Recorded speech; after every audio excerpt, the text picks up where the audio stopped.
which is a different ball game to the morning. So, I mean, we keep our eyes open for anything and everything that is willing to present itself to us, but we've got a leopard in mind, and the lucky porcupine quill, kindly donated by Hayden, has been briefed on this afternoon's wish list.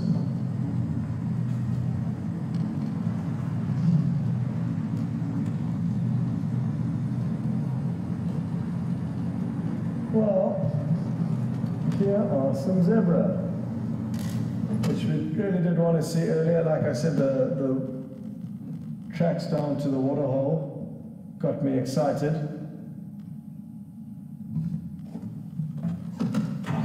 Just going to keep creeping forward. Oh, this is a beautiful stallion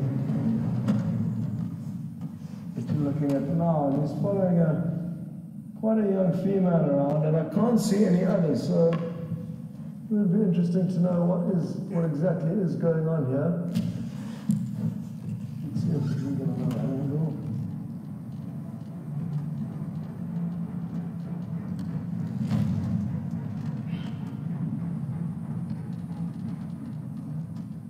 Come on. No. Maybe.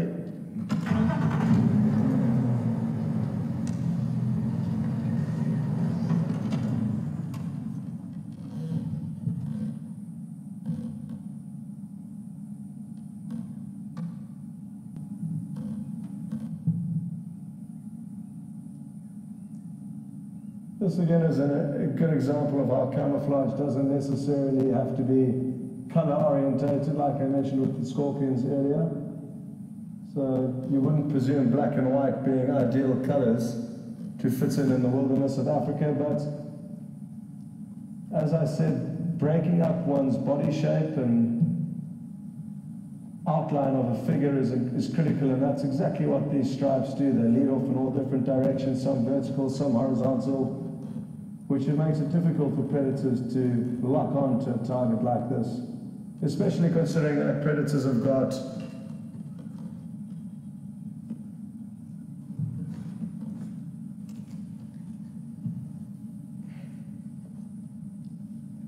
sorry, I just had a message come through on the radio.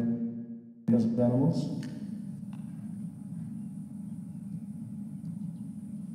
And yes, the answer is yes, they are mammals.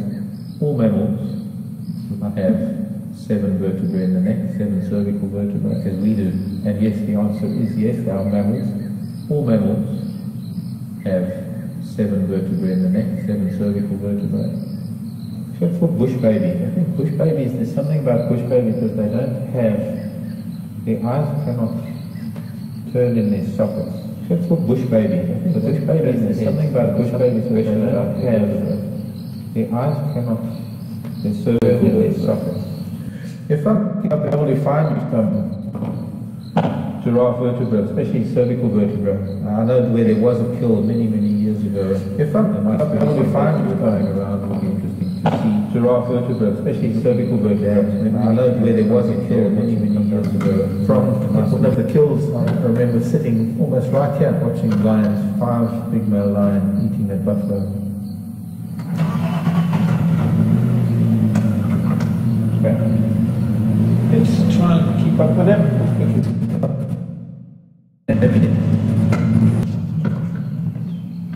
Cheers, everyone. Some giraffe on my head.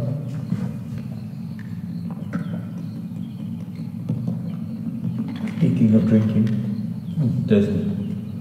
In a long day. So, get my head out of the way.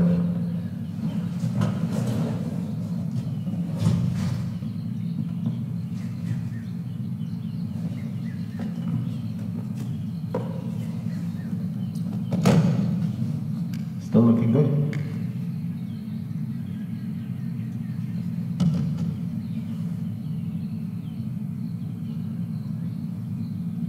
Those bulges that you see above his eyes on his forehead are calcium deposits. They, for their size of animal that they are, and for the size of the bones that they have, their body has to produce a lot of calcium to maintain bone strength.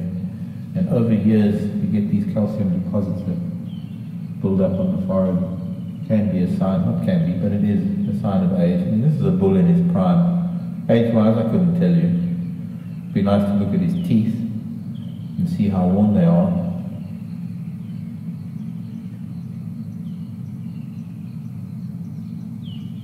He's eating on what we call a buffalo thorn at the moment. It's probably one of the sweetest leaves that are around here.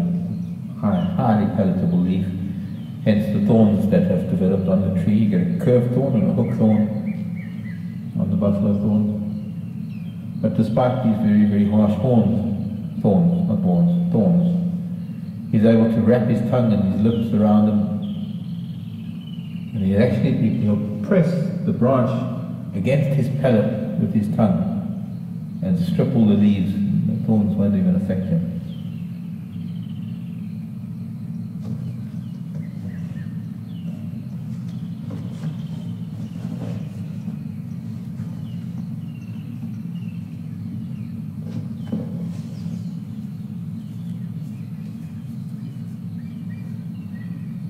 To get back to Hal's question, maybe while he's browsing there, just have a quick look while there's still a nice little bit of light.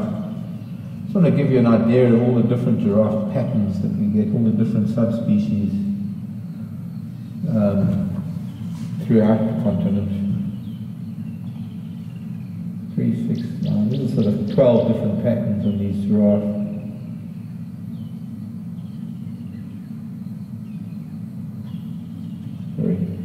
Square it up a little bit.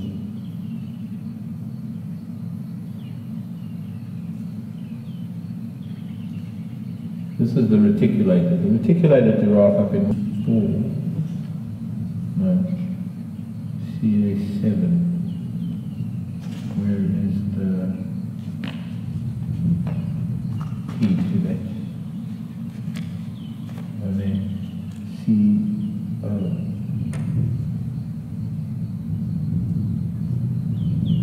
There in northern Kenya, Ethiopia.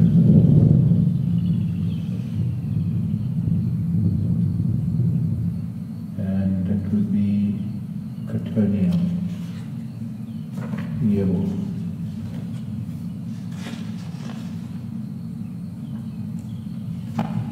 Groups where very much younger males are learning from these older bulls the techniques of fighting. We can get back to the techniques for fighting for giraffes. So mating for life, no. However, what was the other part of the question? I forgot to read. I got so busy with that. Do they have twins? That's a charade. Do they ever have twins? I don't think so. I would like to find out if it has ever been documented. Might be, not to my knowledge. The division of resources and the carrying two would be quite a thing for a female. Plus, they would both be born very, very small and very vulnerable. But having said that, elephants have given birth to twins. It's not very common for elephants to give birth to twins, but it has happened. It does happen. He's now looking at a bunch of impala that are coming down to the open patch, just above.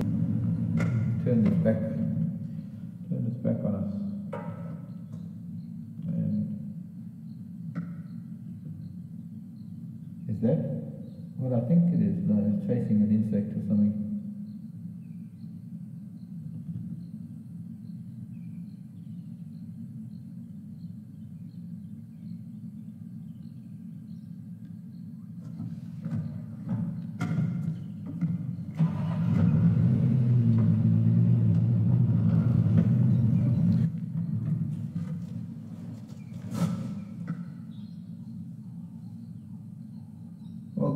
Russell, from our afternoon, good morning to you over there in Texas. Russell wanting to know just a brief, an idea of what we're doing temperature and humidity wise at the moment. As far as I'm aware, because a little birdie told me I would have said it's probably around 30 temperature check from FC says 33 degrees Celsius, which I believe is about 91 degrees Fahrenheit.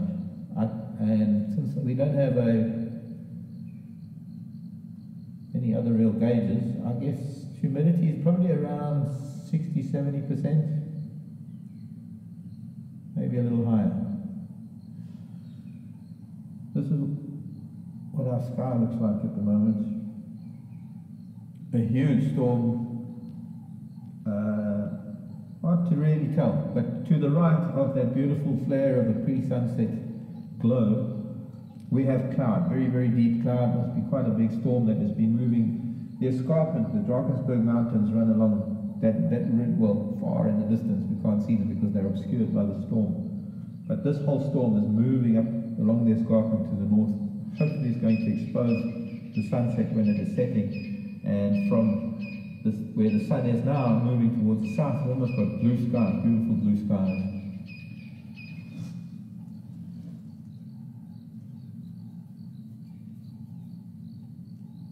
Alex is letting me know that it is 64% the humidity. Road. Oh, there's a black-bellied coraline.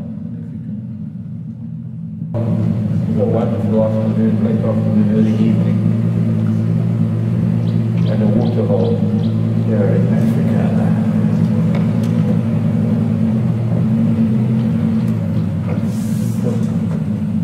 It's difficult to watch him approach, but how level is that? Yeah?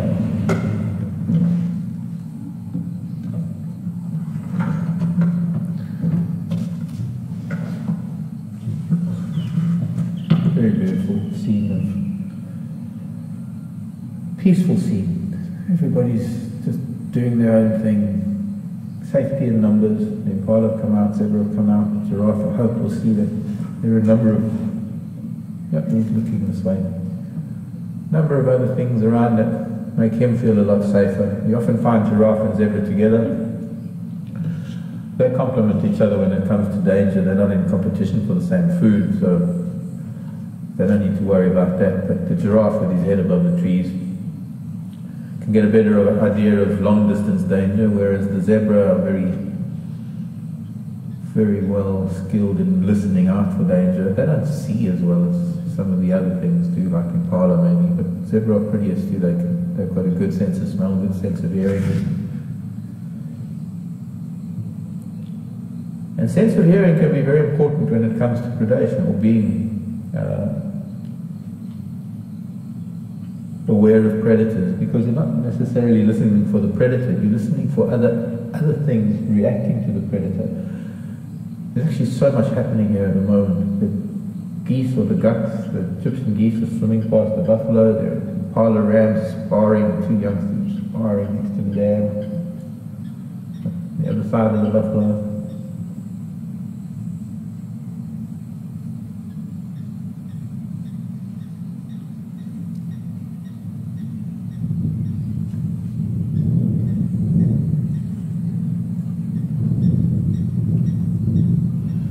Hello Josie. Josie sending a question on Twitter, wanting to know why zebra have not been domesticated. I think because zebra have a mind of their own. But the key word in the question, Josie, is domesticated. It takes generations of animals that have been raised by people and not have. Gosh. I don't really know. It's not something we could really ascertain. With any sort of ancient black and white photograph of an ox wagon that had about, I don't know, maybe half a dozen to a dozen zebras spanned in as though they were a horse-drawn carriage or sort of multi-horse-drawn carriage. But they don't have an idea how to work together. They don't. I think perhaps they're not as intelligent as horses. But maybe it's not that. Maybe they don't quite know what humans want out of them. I'm just doing chores that I take to being beasts of burden. Sadly, it's a horrible term, I know, but that I think is the stallion, not I think. It is the stallion. He's very alert. He's heard something. I was talking about hearing, and it's not necessarily the predator, but it's the sound of birds either alarming, or the sound of crickets that stop singing, the sound of maybe twigs snapping.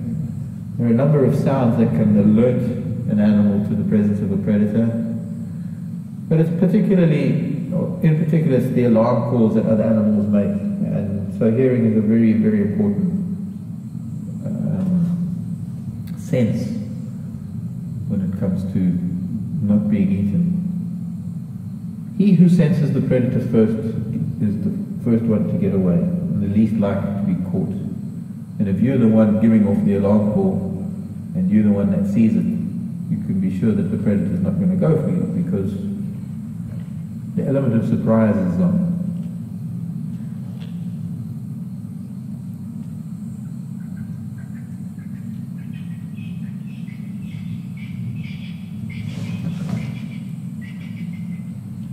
He's gone.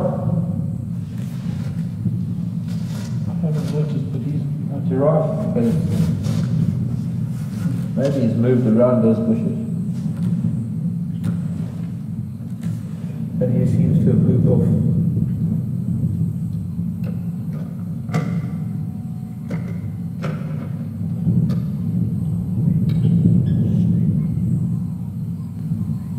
Going to dump a bit of water.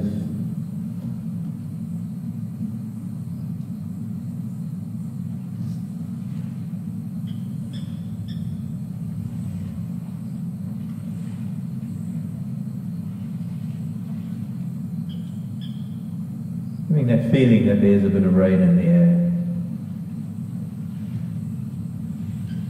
A lovely zebra foal there. I wonder if they're going to drink.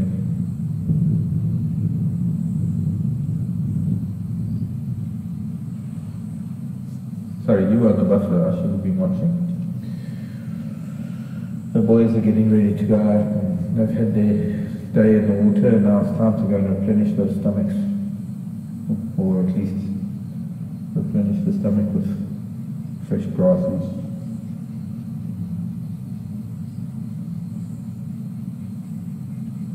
One of the reasons why animals get very nervous in wind and stormy weather is because that sense is then, no, you can't hear a thing anymore.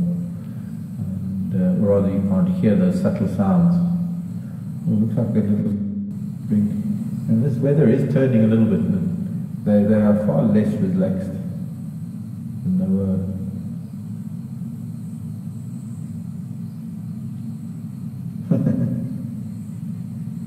Seems like she's pushing the other foal away, keeping two foals separated. That little one wants to play, I'm sure. There we go. Game on.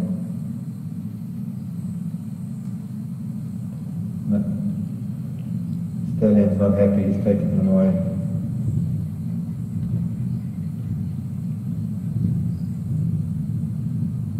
That could be something coming this way.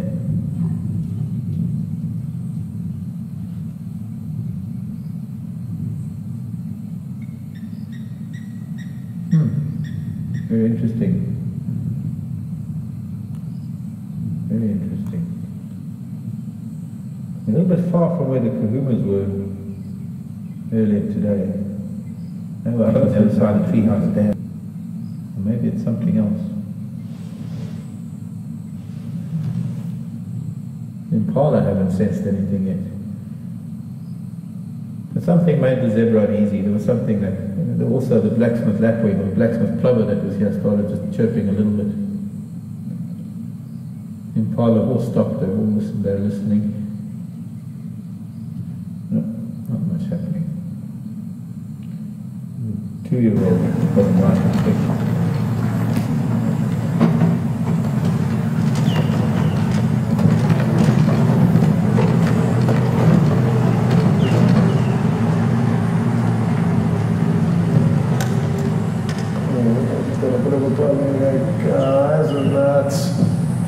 I would like to try and what I'm going to do is I'm going to carry carry on driving past the dam because it appears like the hippo have already left. So we may as well use this time to look for something else.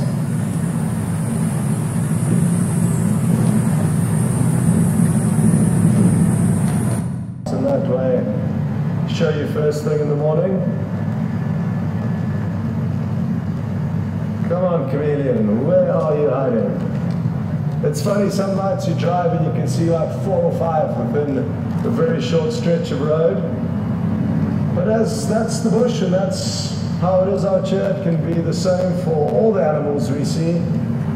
You go through stages when around every corner you come you get lucky, and others when things are a little bit more quiet.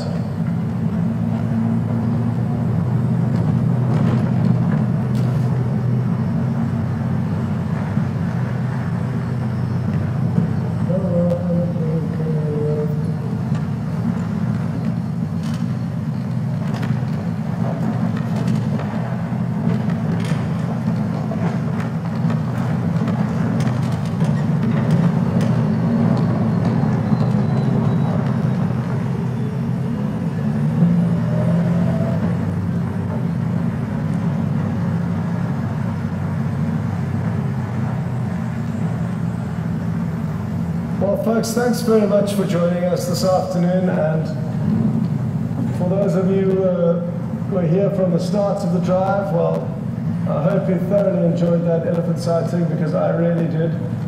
My best elephant sighting with adults since I've been here on Djuma, working with WildEarth, and already have a list of memorable sightings, but that is up at the top there.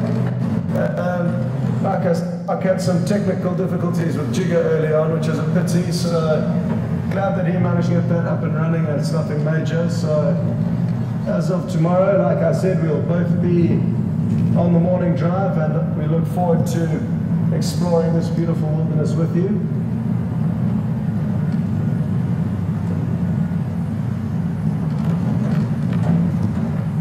So folks, from myself and Nadav, thanks for joining us on Safari this afternoon, and we hope you have a wonderful day or night wherever you may be.